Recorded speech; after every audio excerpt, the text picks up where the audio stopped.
Oke, saya coba share screen ya. Oke, dan ya ini sudah terlihat ya. Oke, ya. Jadi materi yang sudah kalian pelajari di sebelum UTS itu sudah membahas tentang algoritma kriptografi klasik ya. Dan juga ada steganografi dan kriptanalis juga ya pengantarnya itu. Dan yang akan kalian pelajari selanjutnya yaitu tentang kriptografi modern. Nah, jadi yang membedakan antara kriptografi modern dengan yang klasik itu apa? Kalau yang klasik itu proses enkripsinya itu secara karakter per karakter atau huruf per huruf gitu ya. Nah, kalau yang modern dia beroperasinya dalam mode bit atau byte. Nah, algoritma. Nah, ini ya. Kalau yang klasik itu kan beroperasinya dalam mode karakter. Entah itu huruf, angka gitu atau simbol-simbol gitu ya. Nah, tapi kalau untuk yang modern itu modenya dalam bit atau byte. Nah, jadi kunci plain text, ciphertext itu diprosesnya dalam rangkaian bit atau byte. Dan operasi bit yang paling sering digunakan yaitu XOR ya tentunya. Dan kalian ya sudah biasa, sudah mengenal operasi XOR ini seperti apa gitu ya. Nah, jadi tetap menggunakan teknik pada algoritma klasik. Nah, ini jadi meskipun dikatakan yang modern, ya karena dia sebenarnya yang diganti itu kan hanya ini ya, apa namanya mode operasinya ya, maksudnya beroperasinya dalam mode apa gitu, dalam mode bit. Tapi ya sebenarnya prinsip teknik yang digunakan ya tetap sama dengan yang ada di klasik, yaitu substitusi dan transposisi. Ya substitusi itu eh, ini kan apa diganti gitu ya, mengganti atau transposisi itu kan menukar gitu ya. Nah, mungkin kalau ditambahkan dengan operasi XOR ini ya dia dijumlahkan gitu ya. Atau sebenarnya di Vigener Chipper itu juga sebenarnya mirip seperti XOR, tapi kan dia kalau 26 alfabet ya berarti dalam mod 26 gitu ya. Kalau XOR ini kan sebenarnya sama dengan modulo 2 gitu ya. Jadi ya prinsipnya ya sama-sama saja. Nah, eh, ya, tapi di sini lebih kompleks ya, lebih kompleks. Jadi tidak seperti yang ada di klasik itu bisa kita kita telusuri dari per karakter gitu ya dalam melakukan operasinya ya. Tapi di sini perlu diubah dulu ke bentuk string ini ya, biner ya. Nah, tujuannya supaya sangat sulit dilakukan kriptanalisis. Nah, perkembangan algoritma kriptografi modern ini didorong oleh penggunaan komputer digital untuk keamanan pesan. Ya, ini ya, jadi karena berkembangnya komputer digital, jadi ya kita memprosesnya tidak lagi per karakter, per simbol. Yang mana kalau per karakter, per simbol itu bisa dikerjakan atau dihitung, dilakukan enkripsinya tidak perlu menggunakan komputer digital ya. Bahkan waktu itu ada yang mengatakan cukup dengan kertas dan pena saja gitu ya, itu bisa melakukan enkripsi di kriptografi klasik. Oke ya, jadi ini seiring perkembangan ini komputer digital, ya jadi muncullah ini ya banyak algoritma kriptografi yang modern, yang mana operasinya itu ya dalam mode bit. Nah ini ya komputer digital itu merepresentasikan datanya dalam biner. Oke, jadi data yang kita miliki, entah itu datanya bentuknya teks atau bentuknya gambar atau bentuknya audio atau bentuknya video, itu sebelum dilakukannya enkripsi ini kita representasikan dulu dalam bentuk binernya gitu ya, dalam bentuk binernya. Nah, itu setelah diubah dalam bentuk biner, nah ini baru siap untuk kita lakukan ya enkripsi atau yang lainnya gitu ya. Nah, ini diagram blok pada kriptografi modern ya. Ini yang mendasari dari ini ya, Secure Network Protocol. Di sini kalau kalian lihat ada 4 ya, ada 4 aspek di sini ya. Ini sebenarnya yang waktu itu kita bahas di awal ya, 4 aspek yang ada yang merupakan layanan dari kriptografi gitu ya. Jadi yang pertama itu tentang ini confidentiality, ini tentang apa ini? Keamanan ya, kerahasiaan ya. Kerahasiaan, terus ini data integrity, ya integritas data, keaslian data, terus ini autentikasi, ya ini berarti benar atau tidaknya itu orang yang mengirimkan gitu ya. Nah terus ini non-repudiation, ini anti penyangkalan. Jadi si pengirim itu tidak bisa menyangkal kalau dia itu memang mengirimkan pesannya gitu ya. Nah jadi ini 4 layanan yang diberikan dari kriptografi itu. Nah, terus kita lihat di sini ada banyak hal ya, banyak istilah, banyak pembahasan yang berkaitan dengan masing-masing ini ya, masing-masing aspek tadi. Yang mana kalau di sini ada enkripsi, enkripsi proses mengubah dari plain text ke ciphertext ini tentu kaitannya dengan kerahasiaan ya, kerahasiaan pesan. Jadi kalau di enkripsi menjadi ciphertext, pesan aslinya jadi tersamarkan, jadi rahasia gitu. Nah, yang berkaitan dengan enkripsi ini di sebelumnya ada kriptografi kunci simetri, terus di sebelah sini ada kriptografi kunci publik. Ini nanti yang akan kalian pelajari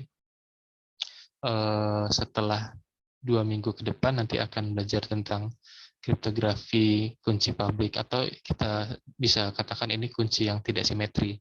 Kalau yang simetri ini kan kunci enkripsi dan dekripsinya sama gitu ya, tapi kalau yang ini berbeda. Nah, jadi kunci enkripsi dan dekripsinya berbeda, terus ada istilah publiknya. Nah, berarti yang publik itu yang mana? Ya enkripsi atau yang dekripsi. Nah, itu ternyata yang publiknya itu adalah yang enkripsi, yang dekripsinya yang secret, yang rahasia gitu. Oke ya.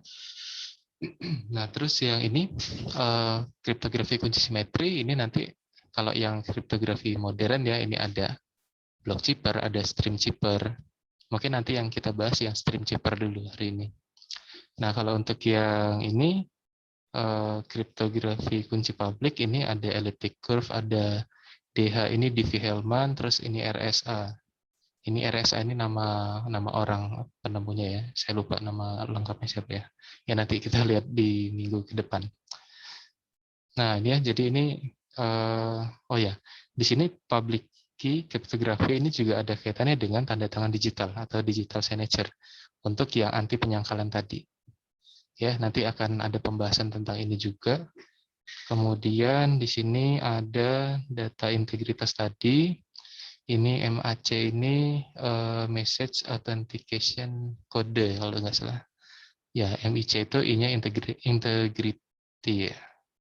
Ya, ini untuk keaslian dari suatu data. Nah, ini message digest ini adalah hasil dari fungsi hash. Jadi fungsi hash itu fungsi yang memetakan dari suatu data atau pesan gitu ya. Nah, nanti akan menjadi pesan yang panjangnya itu terbatas dan lebih pendek.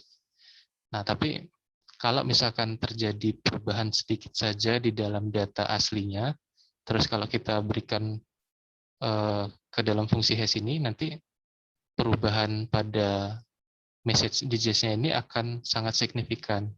Jadi nanti akan kelihatan jelas, oh ini data aslinya atau pesan aslinya itu telah dilakukan modifikasi gitu. Nah, jadi kan itu kaitannya dengan keaslian datanya ya. Oke, terus di sini ada pseudorandom. Jadi pembangkit bilangan acak. Tentunya yang acak itu tidak benar-benar acak ya sebenarnya. Nah, terus di sini ini ya ini berkaitan dengan ini juga pseudorandom. Ini kaitannya nanti bisa ke ini kunci rahasia, ini ke enkripsi juga. Di digital signature juga perlu kunci. Kemudian untuk ini juga ya, keaslian data juga. Terus di sini ada IV. IV ini nanti akan kita bahas juga di sini di Blockkeeper. Jadi ini IV itu initial vector. Jadi vektor awal yang kita pakai untuk proses enkripsi di sini. Oke ya. Terus di sini no ones ini number ones ini singkatan dari number ones. Jadi bilangan yang dipakainya itu satu kali. Ones itu satu kali. Dipakai satu kali ini sebenarnya buat buat ini sih, buat autentikasi juga sih. Oke, jadi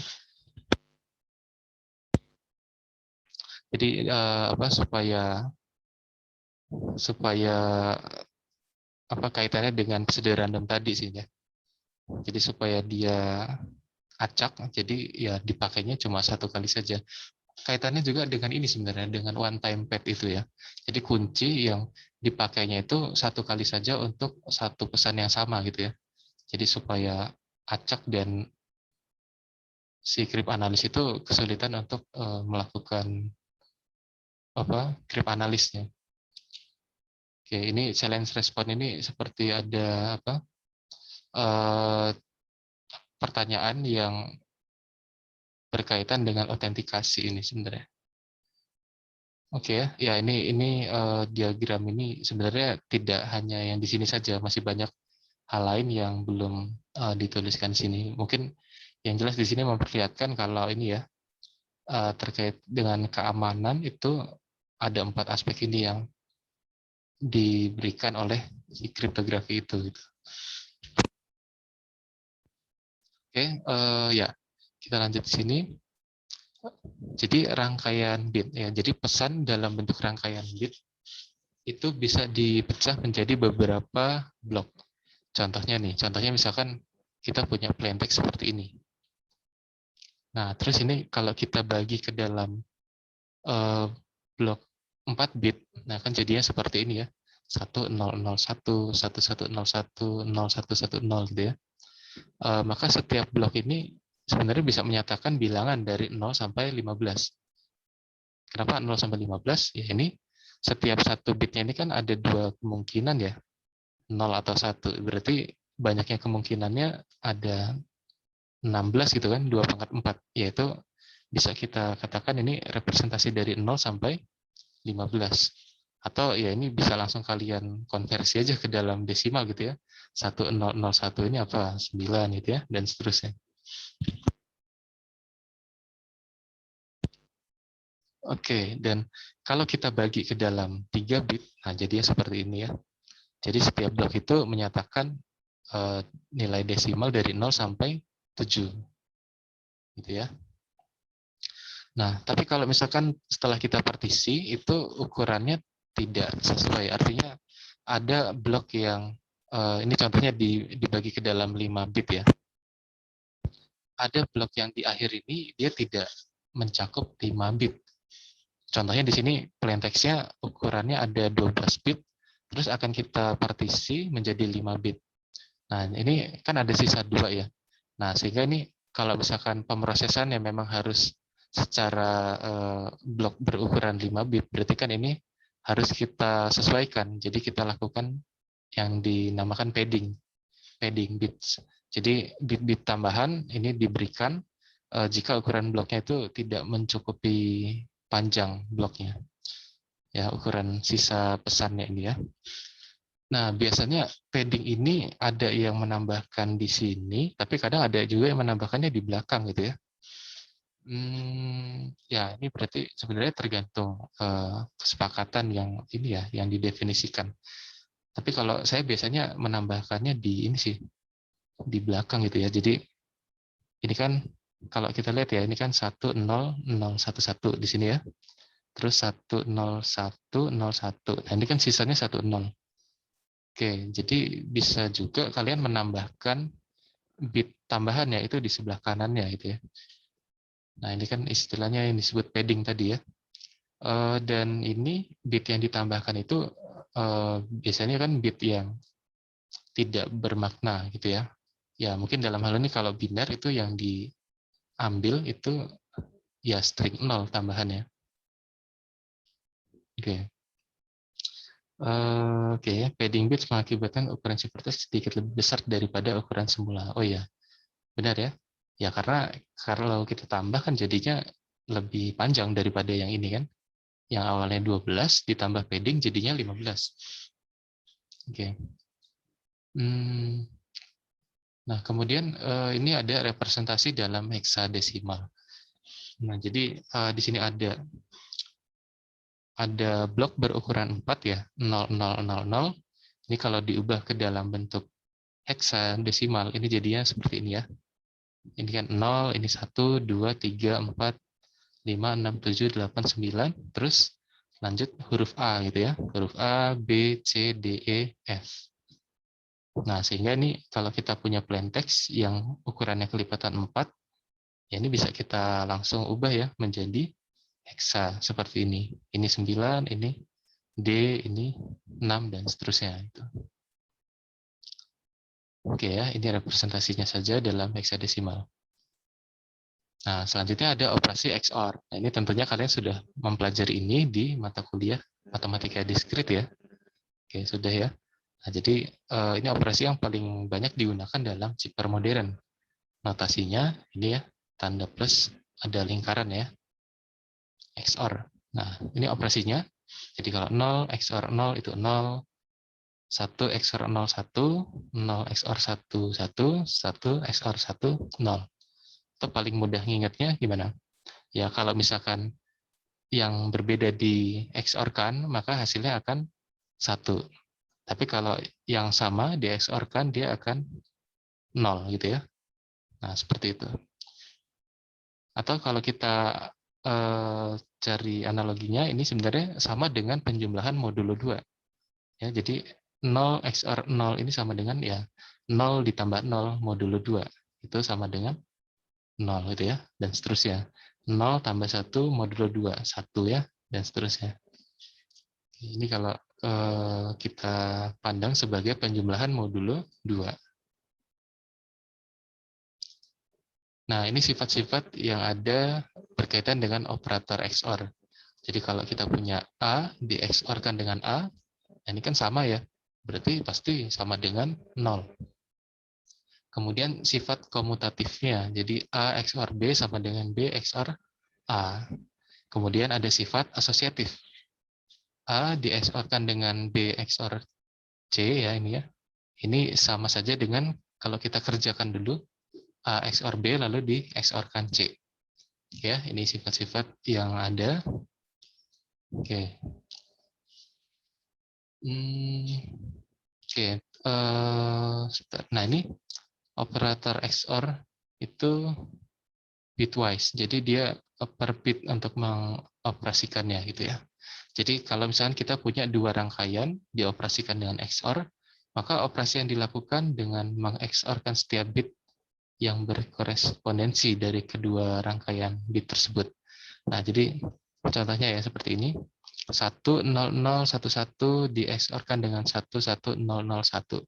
Hasilnya ini. Ini kenapa bisa seperti ini? Ini kita jabarkan seperti ini ya.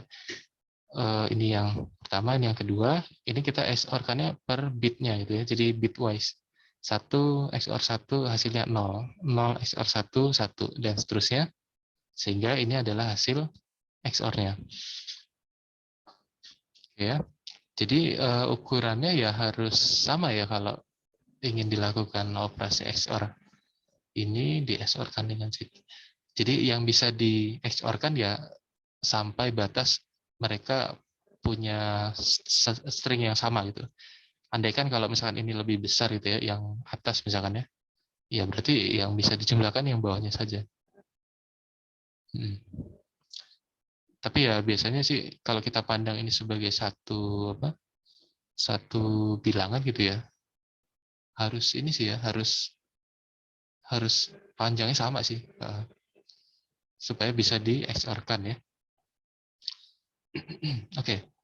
Nah, sekarang kita bisa mendapatkan chipper yang sederhana hanya dengan menggunakan operasi XOR. Jadi ini prinsipnya sama dengan Vigenère chipper, tapi dalam mode bit. Nah, jadi setiap bit di plaintext itu di XOR-kan dengan setiap bit kunci. Nah, jadi kita misalkan punya plaintext-nya P, kuncinya K, ya berarti mendapatkan ciphertext-nya gimana? Ya P di XOR-kan dengan K ya, tinggal di XOR-kan saja. Contoh, plaintext-nya seperti ini. Ya, ini plaintext-nya seperti ini. Ini sebenarnya apa ini? Dia adalah karakter huruf E. Nah, bagaimana kalian mendapatkan ini, mendapatkan apa string biner ini? Jadi ini dikonversi melalui ini ya, kode ASCII ya. Jadi huruf E kecil ya, E kecil ini dia punya nilai desimal ASCII-nya berapa. Nah, lalu nilai desimalnya itu diubah ke string biner 8 bit. Jadi seperti ini. Nah, terus ini karakter 5. Nah, karakter 5 itu bukan artinya 5 langsung diubah ke nilai binernya gitu ya. Bukan seperti itu, tapi 5 itu dia punya nilai kode ASCII-nya berapa. Kalau 0 itu kan 48 ya. 0 itu 48, 1 itu 49, terus 50, 51, 52, 53. Berarti ini 53 ini ya. Nah, ini dapat seperti ini. Ini jadi pesan aslinya adalah huruf E kecil, kuncinya itu karakter 5. Nah, ini kalau kita lakukan enkripsi dengan cipher sederhana XOR ini, ya kita tinggal XOR-kan, sehingga dapatlah ciphertext-nya seperti ini. Nah, untuk melakukan dekripsinya, itu caranya juga sama. Di XOR-kan saja dengan kuncinya. Ya, jadi ciphertext ini di XOR-kan dengan kuncinya, sehingga dapatlah si plaintext-nya. Gitu. Jadi ini cipher sederhana ya, dengan menggunakan operasi XOR.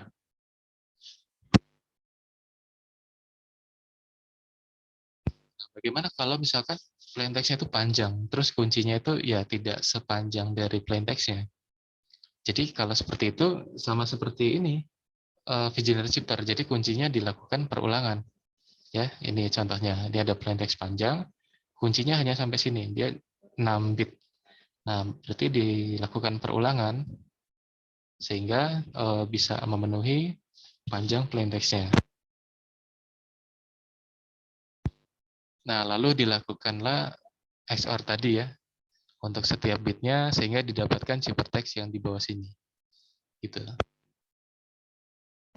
Ya, ini masih mudah ya. Ini dasar dari apa ini? Cipher sederhana ya di kriptografi modern dengan menggunakan XOR.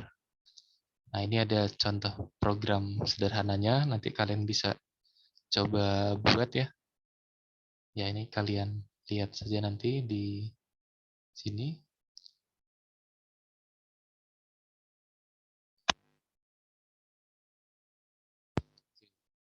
Ya, tapi kalau misalkan XOR sederhana itu, dia masih termasuk yang tidak aman. Karena ciphertext-nya masih mudah dipecahkan dengan metode Kaspersky ya untuk menemukan panjang kuncinya. Karena ini tadi ya, ini berulangnya ini ya kelihatan ya, maksud bukan kelihatan. Dia berpolanya jelas gitu ya. Jadi kalau panjangnya 6, ini 6 juga nih, ya kan? Ini 6, ini 6 juga ya. Jadi berulangnya setiap 6 bit gitu ya. Oke, dan ya sebenarnya nanti ada cara untuk membuatnya jadi lebih apa? Lebih beragam gitu ya. Yaitu dengan yang namanya nanti metode LFSR. Tapi itu sebenarnya nanti akan ada batas maksimumnya juga. Sampai di mana dia akan berulang lagi juga gitu ya. Jadi awalnya kita menggunakan kunci yang 6 bit. Nah, ini akan kita perluas yang membuat dia jadi beragam, jadi tidak berulang seperti ini, tapi sampai batas tertentu. Nah, nanti kalau sampai batas itu, kalau kita lanjutkan lagi, dia akan berulang lagi gitu ya, sampai ada ya sampai ini sampai batas panjangnya itu tadi. Nanti setelah ini akan kita bahas itu.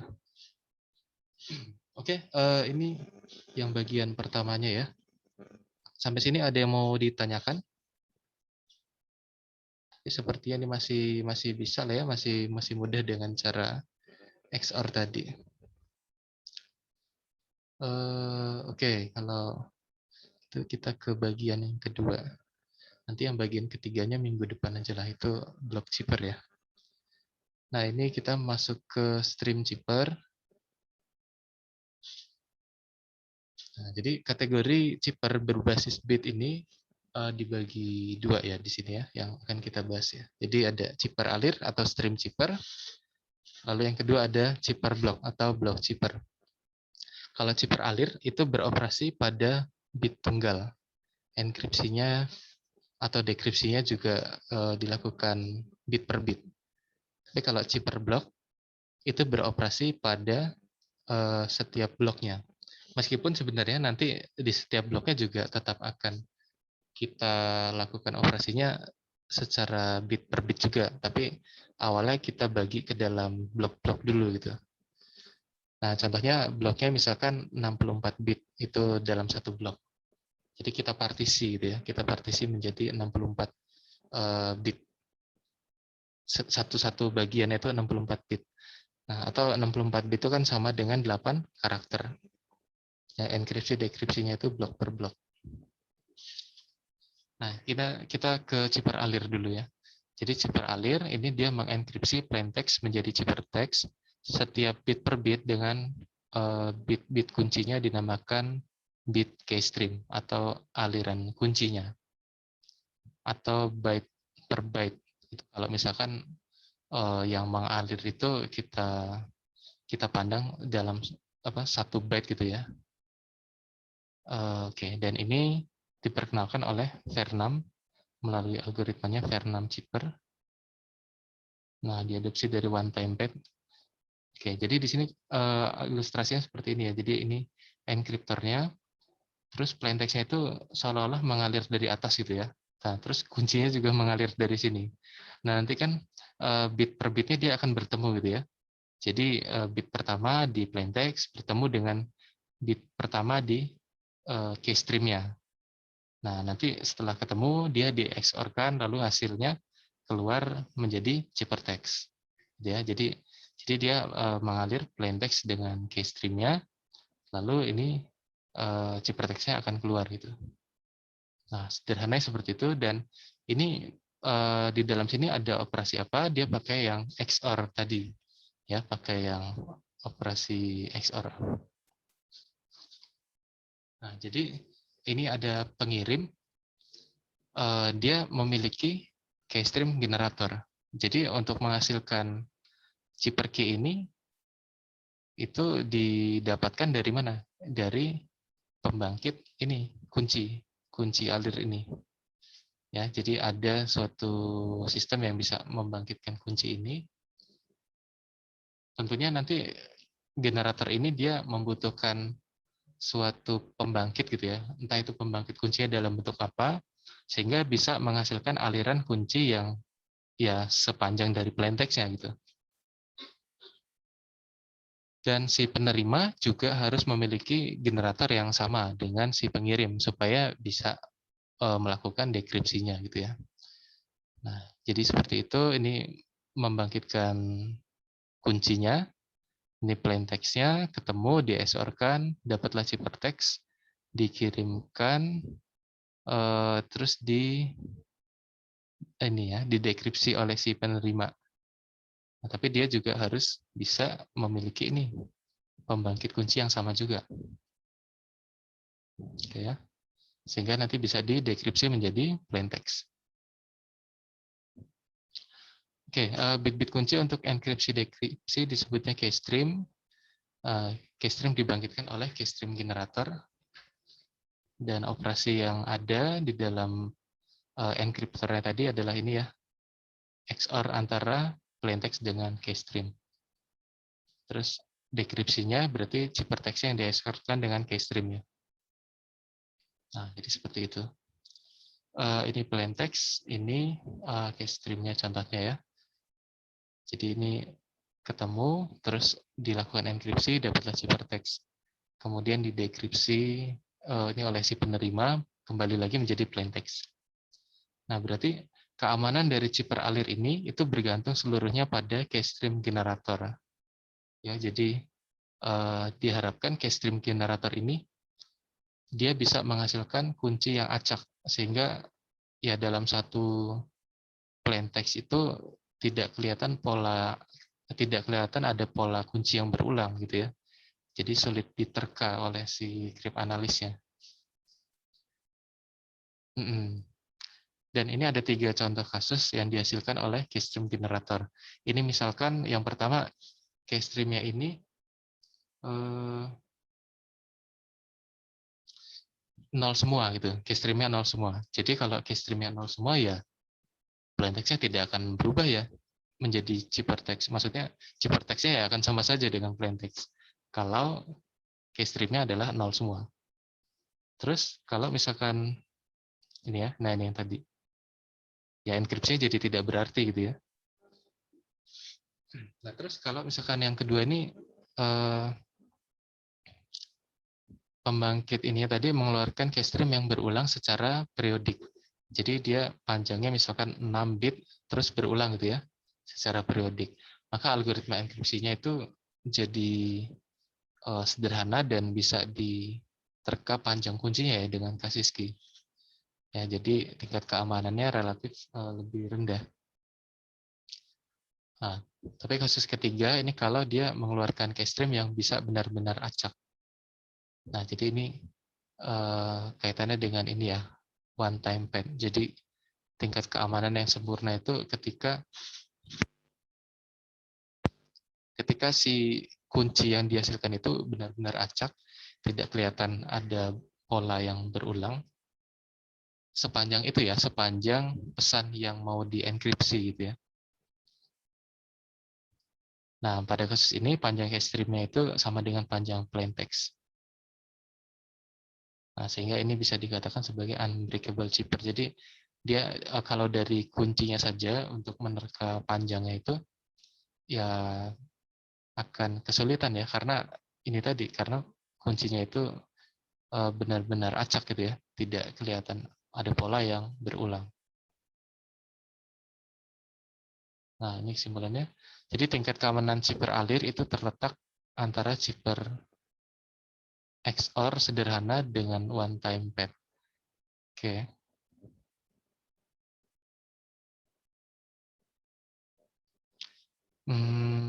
Ya. One time pad ini tadi yang kuncinya benar-benar acak. Kalau XOR sederhana ini tadi ya, berarti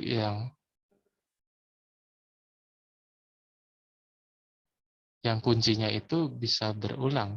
Sebenarnya kalau yang nol semua ini juga berulang sih, sama saja ya. Kita katakan ini sebenarnya masuk ke sini juga kan. Kan ini kan kuncinya nol dan nolnya berulang gitu ya, sama saja sebenarnya masuk ke sini. Ya, jadi ya chip alir ini ya ini di antara sini. Semakin acak keluaran yang dihasilkan oleh pembangkit ini, keystream ini, maka si cryptanalisnya akan kesulitan untuk memecahkan ciphertext-nya. Nah, tapi kita juga butuh ini ya, butuh untuk menyimpan informasi kuncinya tadi. Kalau kuncinya itu semakin panjang, ya karena ini yang diharapkan kan sepanjang plain text-nya ya. Semakin panjang, tentunya butuh penyimpanan yang semakin besar juga gitu ya. Nah, berarti gimana caranya kita bisa membuat atau ya menggunakan keystream generator itu ukuran kata pembangkitnya itu seminimal mungkin, tapi bisa menghasilkan keystream yang seacak mungkin gitu. Nah, itu yang tantangan yang umumnya dikerjakan itu ya di situ. Ya. Nah, ini tentang keystream generatornya. Oke, keystream generator diimplementasikan sebagai prosedur yang sama di sisi pengirim dan penerima, dapat membangkitkan keystream berbasis bit per bit atau dalam bentuk blok gitu ya. Oke, jika berbentuk blok bit blok-blok bit, chipper blok ini dapat digunakan untuk memperoleh chipper alir. Oke. Nah, ini keystream generator menerima masukan sebuah kunci. Oke, jadi sebenarnya ini contoh ya, contoh ada apa? Kita ingin membuat bukan membuat ya, kita memiliki keystream generator. Terus di sini ini sebenarnya kata kunci pembangkit itu untuk membangkitkan keystream K. K itu yang akan kita XOR-kan dengan plain text gitu ya. Nah kan harapannya kita memiliki U ini yang sekecil-kecilnya, tapi kita bisa menciptakan yang keluar dari sini ini seacak mungkin dan sebanyak-banyaknya. Kan harapannya gitu. Supaya kita kalau ingin menyimpan informasi tentang kata kunci pembangkitnya itu tidak perlu memori yang besar gitu ya. Karena U ini kan harapannya sekecilnya. Tapi dengan adanya keystream generator ini, dia bisa menghasilkan K yang seacak mungkin dan kalau bisa yang ukurannya besar dan ya bisa menjangkau ukuran plain text-nya ya. Nah, itu kita tantangannya kan membuat ini ya seperti itu. Nah, kita ambil contoh misalkan ini ada cara sederhana keystream generatornya. Jadi kita punya kata kunci pembangkitnya tadi itu U, itu contohnya 4 bit, isinya 1111 gitu ya. Nah, jadi 4 bit. Sebenarnya ini bisa sebarang, nggak harus ini. Yang jelas ini kita ambil contohnya dia yang 4 bit. Dan kecuali 0000. Nah, nanti kita akan lihat kenapa jangan yang ini gitu ya. Nah, jadi cara untuk mengekspand ini gitu ya, atau memperluas ini jadi kunci yang lebih acak gitu ya. Caranya seperti ini. Jadi pertama kita XOR-kan bit ke-1 dengan bit ke-4. Jadi bit ke-1-nya kita XOR-kan dengan bit ke-4, itu hasilnya akan kita letakkan jadi bit ke-5. Ya, kita letakkan di samping sini. Nah, terus bit kedua dengan bit ke-5 itu kita XOR-kan lagi, ya kita XOR-kan, terus hasilnya kita jadikan dia bit ke-6.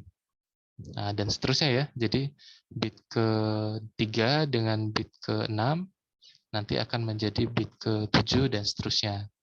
Nah, ternyata ini kalau kita lakukan seterusnya, dia akan menjadi acak, artinya ya tidak kelihatan polanya, tapi itu sampai sepanjang 15 bit. Nah, jadi kalau sudah sampai 15 bit, dia akan mengulangi lagi dari awal. Nah, dia akan sama lagi, akan sama dengan satu ini, terus satu ini lagi gitu. Dia akan berulang lagi. Nah, jadi akan berulangnya setelah 15 bit. Kenapa bisa 15 bit? Nah, jadi ternyata secara umum ya, kalau misalkan kita punya U ini panjangnya adalah N, maka kita akan bisa mengekspand U ini, kita perluas gitu ya, sampai dia tidak berulang lagi, itu maksimal sepanjang ini, 2 pangkat N dikurang 1. Jadi kalau N-nya 4, ya 2 pangkat 4 dikurang 1, jadi sama dengan 15 bit. Nah, jadi kalau misalkan nih, misalkan kalian punya U-nya ini yang panjangnya 10 bit ya misalkan ya. 10 bit. Terus kalian lakukan perluasan pada kuncinya tadi, berarti dia akan tidak berulang itu sampai kapan? Sampai panjangnya 2 pangkat 10 dikurang 1 itu ya. 2 pangkat 10 itu berapa itu? 1024 ya? Berarti jadi 1023 bit gitu ya. Nah, berarti kalian akan efektif menggunakan kunci U yang panjang segitu tadi untuk pesan yang maksimalnya itu ini 1023 bit. Nah, jadi kalau kalian punya pesan yang bitnya panjangnya itu 1023 bit, itu bisa dengan kata kunci pembangkit yang panjangnya 10 bit tadi gitu ya. Tapi kalau yang ini kan 4 bit ini maksimalnya berapa nih? 15 bit gitu. Karena kalau lebih dari 15 nanti dia akan berulang lagi gitu. Nah, jadi seperti itu ya. Oke. Dan itu tadi itu sebenarnya bentar. itu kaitannya dengan ini sih sebenarnya. Dengan yang selanjutnya ini, FSR. Tapi tadi kan kita menuliskannya secara sederhana aja dalam dalam string seperti ini. Nah, tapi kalau kita buat dalam bentuk ini, register geser itu kita sajikan dalam diagram seperti ini. Jadi FSR ini adalah contoh sebuah cache stream generator. Jadi cache stream generator ini ada dua bagian, register geser dan fungsi umpan balik. Nah, jadi ini register geser ini nanti akan ada bit yang bergeser dan yang keluar dari sini nanti itu yang akan dipasangkan dengan si plain text-nya. Nah, ini contohnya yang FSR ini yang linear feedback shift register. Oke, jadi awalnya kita punya ini ya, punya apa? Atau contohnya yang ini aja, ini kalau yang bitnya 4 ini sebenarnya yang tadi ya. Yang 1111 tadi. Jadi kita punya awalnya itu kan 4 bit ya. B1, B2, B3, B4. Nah, terus ini kita lakukan XOR antara bit 1 dengan bit 4. Terus hasilnya ini kita letakkan ke sebelah kiri sini. Sehingga kalau misalnya ini kita letakkan ke sini, kan ini akan terdorong gitu ya. Akan terdorong, jadi B1-nya keluar. Di sini jadi B2, ini B3, B4, ini jadi B5 gitu ya.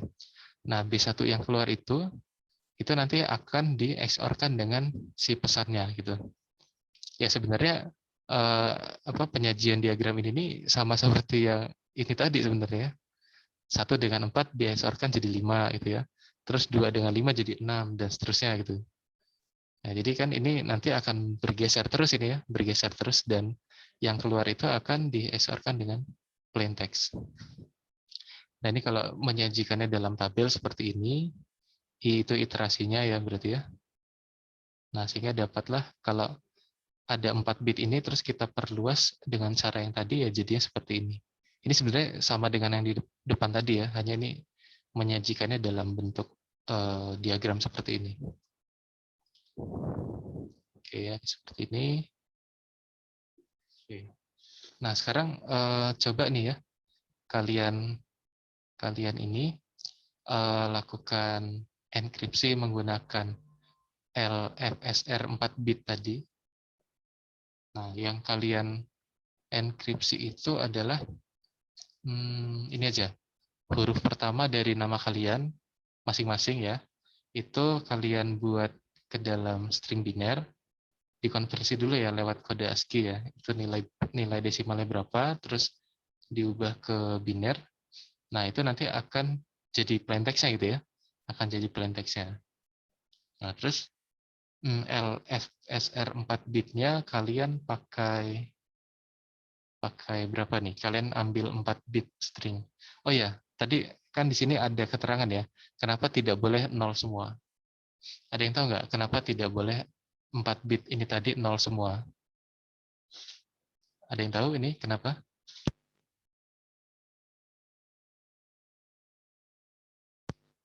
O-nya ini kenapa tidak boleh 0 semua? Tapi kalau 1 semua ini masih boleh ya? Kenapa? Ada yang tahu nggak? Jadi ini kan bit ke-1-nya 0, bit keduanya 0, bit ketiganya 0, bit keempatnya 0. Ada yang tahu nggak nih? Coba kalau misalkan ini, bit kelimanya apa nih jadinya? 0 di XOR-kan 0 jadinya apa? Ayo, jadi apa?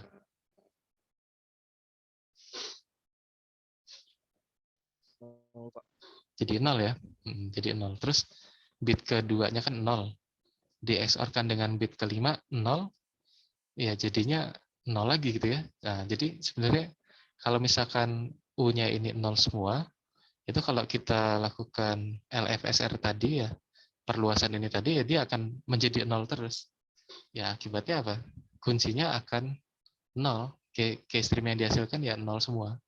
Itu kan jadi enkripsi yang tidak berarti tadi ya. Kalau kuncinya 0 semua ya ciphertext-nya akan sama dengan plain text-nya. Gitu ya. Makanya di sini jangan dipilih yang 0 semua, tapi pilihnya yang lain gitu ya. Oke. Nah, coba ini kalian pakai U-nya itu ini saja. Pakai 0101. Sebentar. Jadi dengan apa tadi? U-nya itu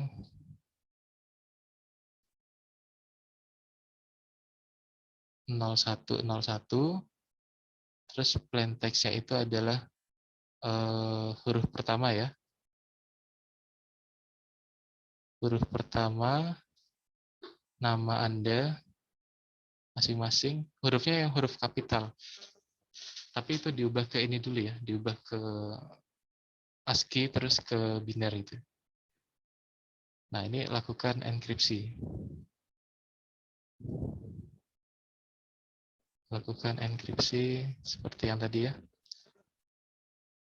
LFSR yang 4 bit tadi ya. 4 bit ini tadi kan 4 bit U-nya. Ya, jadi yang pertama tentukan dulu K-nya gitu ya. K yang dihasilkan apa. Ya, mungkin P-nya dulu ya. P-nya apa gitu ya. Plain text-nya apa. Terus nanti K-nya. Terus baru ciphertext-nya gitu ya. Tentunya kalau nama kalian kan diambil satu huruf, pasti nanti akan ada 8 bit ya. Akan ada 8 bit nih.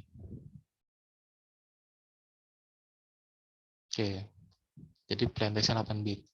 Terus si kuncinya kan U tadi yang diperluas gitu ya. 0101. Nah, dengan LFSR ini nanti bisa mendapatkan ini. Ya dengan cara yang tadi ya. Ya, terus nanti baru nih kalian XOR-kan dapatkan ciphertext-nya. Oke. Oke, coba ya, coba masing-masing ya. Plain text-nya apa? Terus kuncinya ini kalian perluas lagi, terus nanti dapat ciphertext-nya.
Oke, gimana? Ada yang sudah dapat?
Oke, siapa yang sudah dapat nih? Sebentar. Rafli sudah dapat?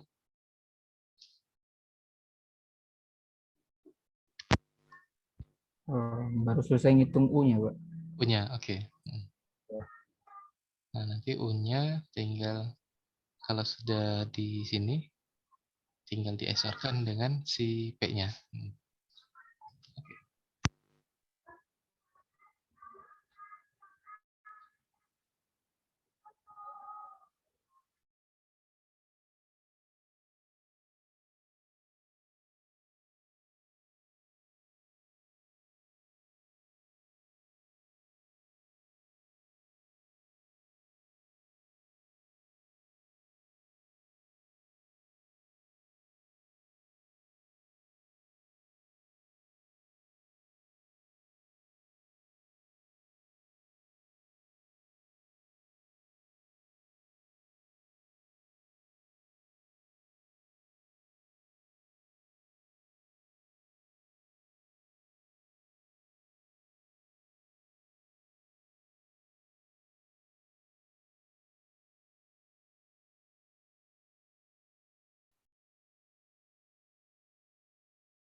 Oke, gimana? Ada yang sudah dapat?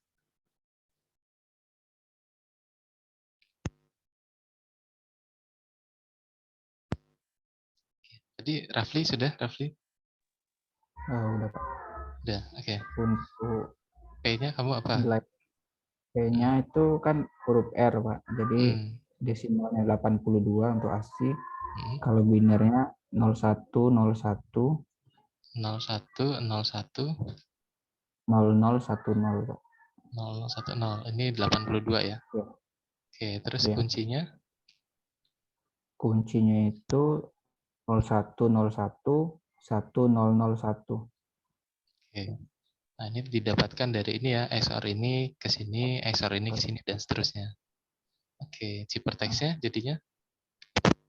Seperti menjadi 0000 1010. Oke. ya, seperti ini ya. Jadi ini tinggal di SRN saja. 1011 Pak. Oh 1011. ya, satunya yang terakhir ya. Oke. Oke, seperti ini ya. Nah, ini kalau misalkan ingin dikembalikan lagi ke karakter ASCII lagi, ini berarti berapa nih? Nilai desimalnya berapa nih? 1 tambah 2 tambah berapa nih? 8 ya. Berapa nih jadi? 11 ya. 11, Pak. Tapi 11 itu kode apa ya? Itu karakter yang tidak tercetak sih ya, nomor 11 itu. Ya, mungkin dalam ini aja, dalam desimalnya aja. Oke.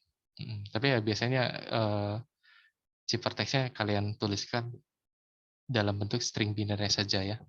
Ini saja. Oke, jadi seperti itu prosesnya. Sudah paham semua ya? Jadi bagaimana melakukan apa tadi perluasan dari kunci. Jadi ini kan dia membangkitkan kunci ya, keystream ya, kunci alir ini dengan aturan yang ada tadi gitu ya. Tapi dia perlu kata kunci pembangkit, yang mana harapannya sih ini sekecil mungkin supaya bisa menghasilkan kunci yang akan dipasangkan dengan plaintext yang itu ya, itu seacak mungkin dan ya kalau bisa seukuran dari plaintext-nya. Ini kalau kita lihat kan plaintext-nya ini panjangnya 8 bit ya.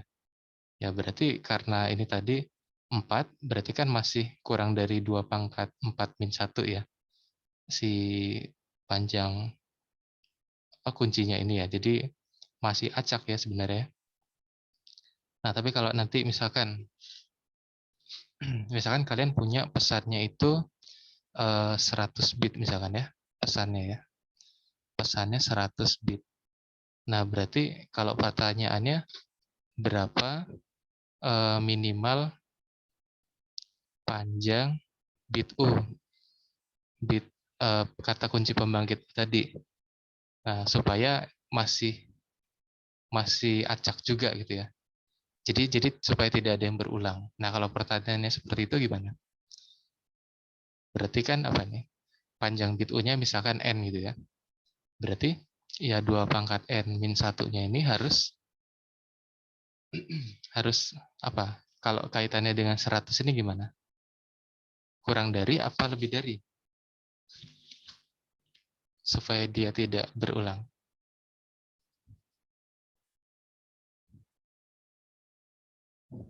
Apa? Lebih dari ya. Karena kalau kurang dari ya nanti di dalam 100 bit pesan ini nanti akan ada yang berulang gitu ya. Nah, jadi kalian mencari nilai N terkecil yang memenuhi ini. Nah, ini berapa? Ya kalian ini pindah-pindahkan aja nih. Berapa nih? N berapa nih? Kalau N-nya 6, 64. Berarti N-nya 7 gitu ya. Ya, ini kan yang minimal kan segini ya. N-nya 7. Berarti kalau kalian punya pesannya 100 bit, ya kalian kalau dengan aturan ini, kalian bisa menggunakan kata kunci pembangkitnya itu yang 7 bit berarti ya. Entah itu bisa juga ini misalkan ya. Atau ya mungkin kalian buat supaya lebih acak lagi gitu. Seperti ini misalkan. Nah, berarti yang kalian ingat, kalian simpan informasinya itu ini 7 bit ini saja nih. Nah, tapi nanti dia bisa menghasilkan kunci yang mana tidak ada yang berulang ya, yang sepanjang 100 bit tadi gitu.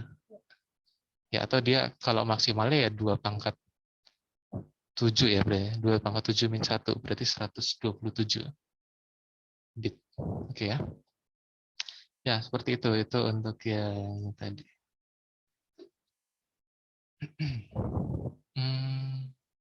Nah, ini beberapa serangan pada chip alir. Jadi ya ada kelemahan juga dalam chip alir ini.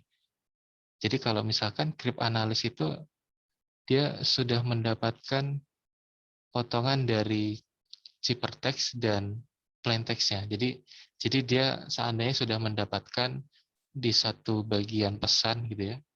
Itu kalau ciphertext-nya ini, plaintext-nya ini gitu. Dia sudah mendapatkan informasi itu. Nah, berarti dia bisa mendapatkan kunci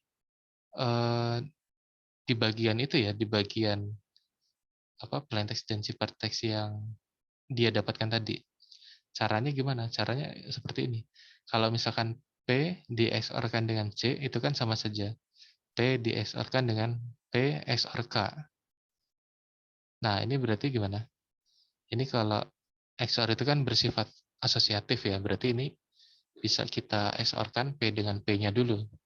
Sementara P dengan P ini kalau di XOR-kan jadi 0. Dan 0 di XOR-kan dengan K jadinya K. Nah, jadi ternyata kalau kita XOR-kan antara plain text dengan ciphertext-nya, itu akan menjadi si kuncinya itu gitu.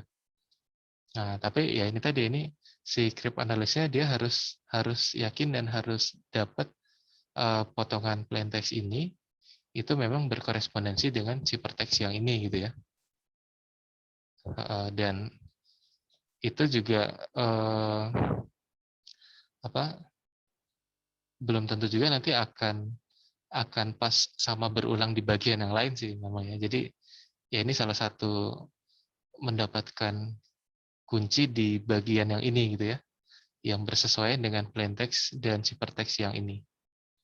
Jadi ini serangan known plain text attack. Oke, jadi dari plain text yang diketahui, ya tentunya dengan ciphertext yang berkorespondensi, nah ini bisa dilakukan serangan. Nah ini tadi ya. Oke, terus ini ada ciphertext only attack. Hanya memiliki beberapa potongan ciphertext, namun cryptanalyst mendeduksi bahwa ciphertext ini dihasilkan dari penggunaan potongan keystream yang sama lebih dari satu kali. Oke.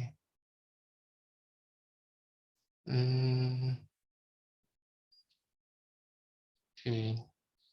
Contohnya ini, sebentar. Contoh, cryptanalyst memiliki dua potongan ciphertext berbeda. C1, C2 yang merupakan hasil enkripsi dua plain text dengan bit-bit keystream yang sama.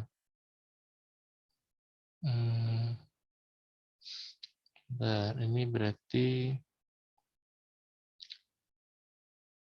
ciphertext only. Dia berarti hanya menggunakan ciphertext-nya saja ya.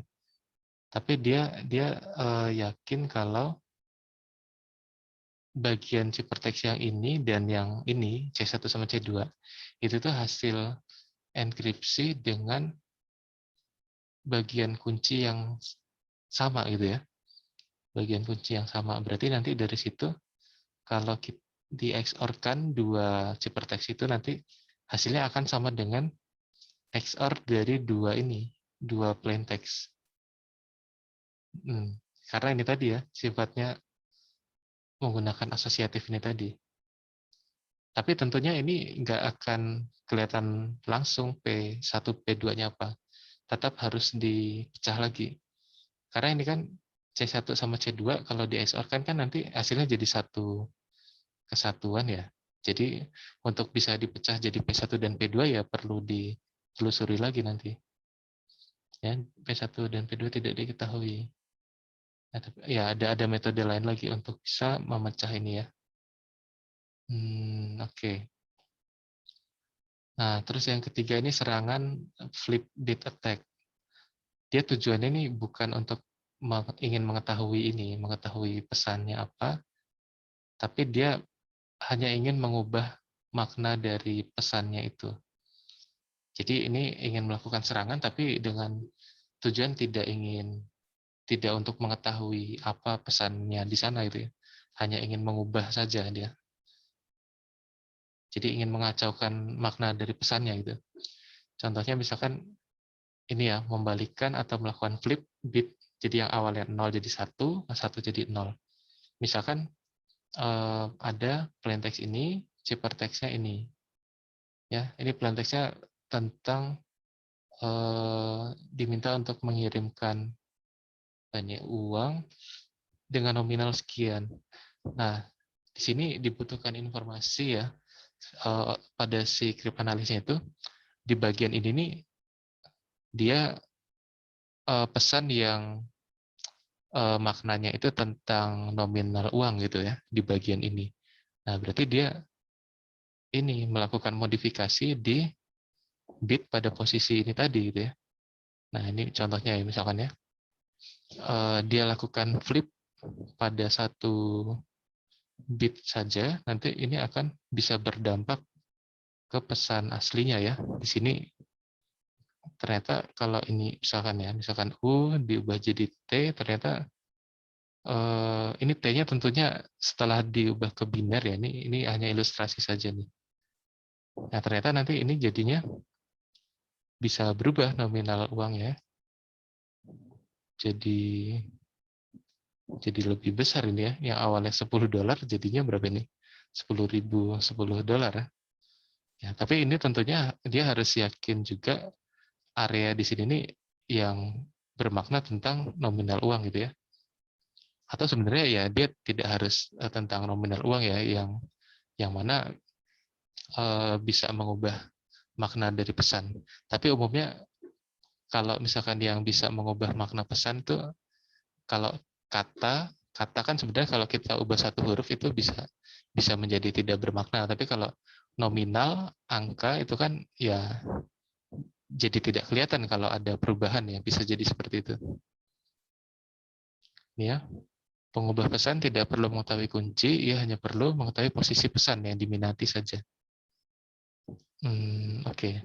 Dan ini apa ini? Memanfaatkan karakteristik chipper alir yang sudah disebutkan di atas, bahwa kesalahan satu bit pada chipper teks itu hanya menghasilkan kesalahan satu bit pada plain text hasil dekripsi ya. Oke, ini benar ya. Nah, ini aplikasi chipper alir. Jadi dia tuh mengenkripsi aliran data yang terus-menerus melalui saluran komunikasi. Misalkan enkripsi data pada saluran yang menghubungkan antar dua komputer, terus enkripsi suara dan lainnya ya. Oke. Ya, ini yang chipper alir. Jadi seperti itu tadi ya contohnya ya. Mungkin untuk yang chipper block nanti kita lanjutkan minggu depan aja ya. Oke, sampai sini ada yang mau ditanyakan? Untuk yang chipper alir.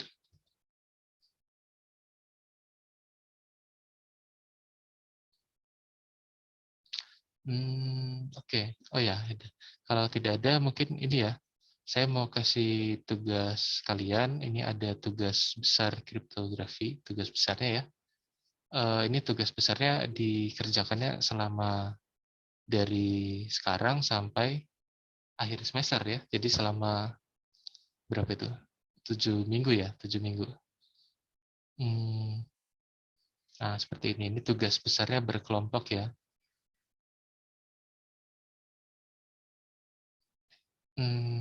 Nah, jadi ini spesifikasi tugas besarnya. Jadi tugasnya ini membuat program, laporan, dan video presentasi. Dikerjakan secara berkelompok maksimal 5 orang. Ya, silakan nanti kalian yang bentuk kelompoknya. Nah, programnya ini program apa? Jadi ini program yang merupakan implementasi dari modifikasi algoritma kriptografi atau steganografi. Jadi kalian pilih salah satu aja. Atau mungkin bisa menciptakan algoritma yang baru gitu ya. Entah itu kriptografi atau steganografi. Ini silakan kalian diskusikan, pilih yang mana. Jadi bisa aja kombinasi juga ya, kombinasi kripto dengan steganografi. Gitu ya. Mungkin ada bagian tahapan tertentu yang kalian modifikasi, itu silakan. Nah, kriterianya ya dapat berupa kebaruan dari bagian tertentu yang ada di proses algoritma kriptografi atau steganografi. Nah, sehingga ada perubahan atau perbedaan dari yang sudah dipelajari di kelas gitu ya. Jadi ada yang berbeda. Atau berbeda dengan algoritma yang konvensionalnya itu. Oke. Jadi programnya ini nanti bisa berupa program sederhana aja atau mungkin ada tampilan antarmukanya ya boleh silakan. Bisa berbasis mobile, desktop atau buat dalam versi website juga boleh, silakan ya. Programnya nanti dari program yang dibuat itu nanti dibuat laporannya. Nah, laporannya komponennya seperti ini. Jadi ya ada cover, daftar isi, terus ada bab satunya gitu ya tentang pendahuluan, latar belakang. Ini ya silakan aja kan kalian berikan pengantarnya, terus rumusan masalahnya ya tentang apa yang kalian modifikasi gitu ya, tujuannya untuk mendapatkan apa, terus batasannya apa nih. Jadi yang mungkin tidak bisa dipenuhi itu bisa dituliskan di sini. Terus bab 2 landasan teori tinjauan pustaka ini, ya ini kalian buat apa teori yang mendukung dari ini tadi ya, dari algoritma yang dimodifikasi tadi. Oke, terus tinjauan pustaka, oke. Ini berarti penelitian sebelumnya yang berkaitan dengan itu ya. Kemudian ini metode penelitiannya ya, alur penelitiannya seperti apa, mungkin ada tahapan pengujian dan lainnya gitu ya, dijelaskan di sini. Terus analisa permasalahan apa yang dimodifikasi, rancangan algoritma yang dimodifikasinya gimana, terus programnya, ya rancangan program, ya mungkin ada tampilan antar mukanya gimana gitu ya, dijelaskan di sana. Terus rancangan pengujian. Jadi biasanya kan ada pengujiannya ya, kalau yang kriptografi biasanya ada pengujian recovery, bukan recovery, pengujian persentase keberhasilan dekripsinya gitu, berapa persen yang bisa didekripsi kembali. Terus biasanya sih analisis frekuensi ya, bisa nggak bisa dilihat nggak hubungan statistik antara ciphertext dan plaintext ya. Kalau yang bagus itu kan yang tidak bisa dilihat hubungannya gitu ya, secara statistik. Nah, terus kalau yang steganografi ini pengujiannya banyak ya. Biasanya ada recovery, terus fidelity-nya, yaitu nilai PSNR-nya gimana gitu. Terus dilakukan serangan pada citra masih bisa diekstraksi atau tidak gitu ya. Steganografi seperti itu. Ini bab 3-nya, terus bab 4-nya hasil pembahasan ya. Ini oh ya, yang tadi di bab 3 ini kan rancangannya saja, terus kalau hasilnya di bab 4 gitu ya. Nah, ini pengujian detailnya berarti di sini. Terus bab 5 kesimpulan saran, terus daftar pustaka lampiran gitu lah. Nah, terus nanti kalian buat ini ya, buat video presentasinya berupa penjelasan dari ini tadi ya, dari laporan yang ada tadi, penjelasan singkat saja gitu ya. Terus disertakan demo program dan aplikasinya. Ya, ada contoh juga pesan yang dienkripsi, dekripsi, atau disisipkan, diekstraksi. Video presentasinya durasinya antara 10 sampai 30 menit. Ya, kalau mau lebih ya silakan gitu ya. Tapi jangan lama-lama juga.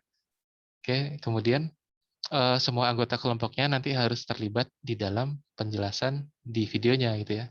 Jadi semuanya harus kebagian menjelaskan, dan nanti harus ada videonya kalian gitu ya, menampilkan diri kalian pada saat menjelaskan. Oke. Jadi videonya satu gitu ya, satu saja, tapi kalian semua menjelaskan nanti. Kemudian program, laporan, dan link videonya nanti di-upload di Google Form yang disediakan. Nanti ini saya siapkan untuk pengumpulannya. Ini penamaan file programnya, ini untuk laporannya. Nanti videonya itu di-upload di YouTube ya. Nanti yang kasih ke saya linknya saja. Atau mau di-upload di Google Drive juga boleh, tapi nanti di-share supaya bisa dilihat ini ya, dilihat oleh yang lain, ya oleh saya juga. Nah, deadline-nya sampai tanggal 18 Desember ya. Hari Sabtu ini masih sangat lama ya, masih ini kan setelah ini ya, setelah minggu terakhir ya ini ya. Oke, masih lama lah ya. Ya, ini tugas besarnya, jadi kalian bisa persiapkan dari sekarang, bisa dicicil dari sekarang. Dan ini kan karena 5 orang, jadi banyak ya, banyak anggota kelompoknya, jadi bisa saling bagi tugas. Nah, harapannya ini bisa bekerja semua dengan maksimal ya. Oke. Ya, ada yang mau ditanyakan terkait tugas besarnya ini?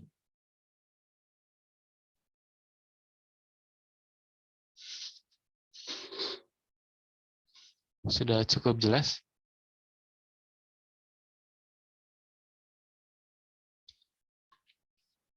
Gimana? Jelas, Pak. Oke ya, jelas ya. Oke, nanti ini Jelas, Pak. saya bagikan di classroom atau lewat ketua kelasnya juga nanti ya saya bagikan. Oke, kalau gitu sekian untuk materi hari ini. Oh ya, silakan dinyalakan dulu kameranya. Saya coba screenshot ya.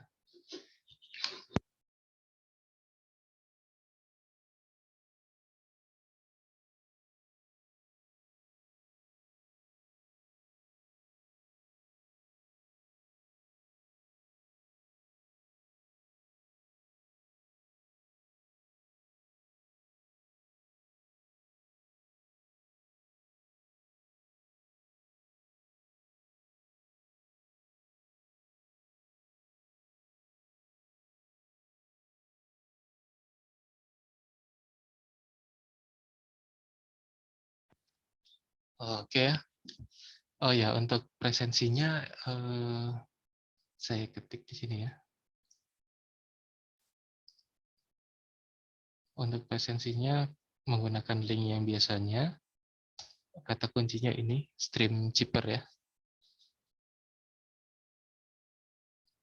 Oke. Ada yang mau ditanyakan lagi sampai sini? Sudah cukup jelas ya? Oke, kalau sudah cukup jelas, silakan dipersiapkan untuk tugas besarnya mulai dari pembentukan kelompoknya dulu, terus mungkin mencari topik ya untuk yang dibahas itu tentang apa, silakan didiskusikan ya. Oke, kalau gitu karena saya ada tugas dan keperluan yang lain, jadi mungkin materi hari ini sampai sini, nanti kita akan lanjutkan lagi minggu depan tentang block chipper ya. Oke, saya akhiri. Selamat malam semuanya.